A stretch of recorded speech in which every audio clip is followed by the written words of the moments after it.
नमस्कार। रूपा व्यास ma'am YouTube channel पर आप सभी का हार्दिक स्वागत है। पिछली बार हमने भाषा और शब्द को पढ़ा था, उसी को निरंतर करते हुए आज हम पढ़ेंगे हिंदी भाषा और इसके व्याकरण के विभाग। हिंदी हमारी राष्ट्रभाषा है। इसमें संस्कृत, अपभ्रंश, पाली, अरबी, फारसी, उर्दू, अंग्रेजी तथा लोक बोली के अनेक शब्द पाए जाते हैं। इसकी लिपि देवनागरी लिपि है। इसके 3 विभाग हैं। पहला वर्ण विभाग, दूसरा शब्द विभाग और तीसरा है वाक्य विभाग।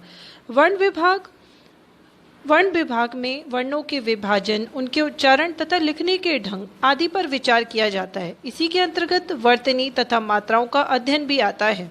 शब्द विभाग, इसमें शब्दों के वर्गीकरण, उनके व्यावहारिक भेद, पर्याय, विलोम, उपसर्ग, प्रत्यय, परसर्ग आदि का अध्ययन आता है। वाक्य विभाग, इसके अंतर्गत वाक्यों की रचना, उनके प्रकार, रूप परिवर्तन, संश्लेषण, विश्लेषण, संरचना आदि का अध्ययन किया जाता है। लिखाई में काम आने वाले ध्वनि चिन्हों को वर्ण कहते हैं। ये कहा है डॉक्टर हरदेव बाहरी ने। और वर्णों का क्रमबद्ध समूह को वर्णमाला कहते हैं, जिससे आप सभी परिचित हैं। हिंदी वर्णमाला, सबसे पहले इसमें स्वरों को रखा जाता है जो मुख के किसी भी अंग का स्पर्श नहीं करते। इसके बाद कंठ, तालु, मूर्धा, दांत तथा होठों का स्पर्श करते हुए निकलने वाली ध्वनियों को रखा जाता है। तत्पश्चात मुख के अंगों का आधा स्पर्श करने वाली यानी कि अंतस्थ ध्वनियों को तथा अंत में वायु को तेजी से बाहर फेंकने वाली ऊष्म ध्वनियों को स्थान दिया जाता है। हिंदी वर्णमाला का क्रम है, सर्वप्रथम स्वर, क वर्ग, फिर च वर्ग, फिर ट वर्ग, त वर्ग, प वर्ग, अंतस्थ। अंतस्थ में आता है य, र, ल, व। ऊष्म में श, श से शलजम, श से षटकोण, स, ह। हिंदी वर्णमाला के वर्णों को 2 भागों में बांटा गया है, स्वर तथा व्यंजन।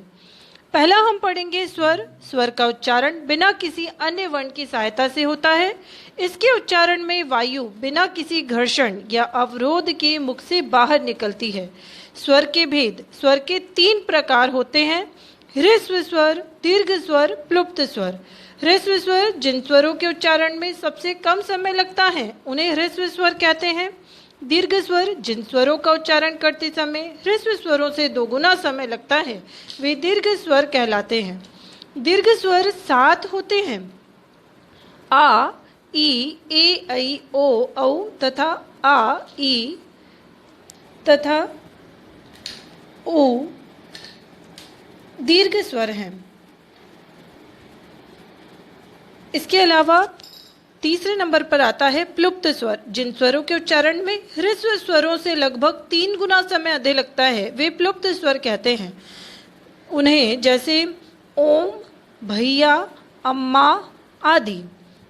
आपने देखा होगा इस तरह के जो शब्द होते हैं आखिर में इन शब्दों के ऐसा लिखा रहता है जिससे कि हम खींचकर ध्वनि की तरह बोला जाता है, जैसे भैया, ओम, इस तरीके से।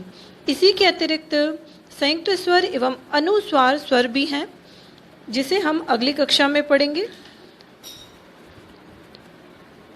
जो इस चैनल पर नए हैं, इस चैनल को लाइक और सब्सक्राइब करिए। धन्यवाद।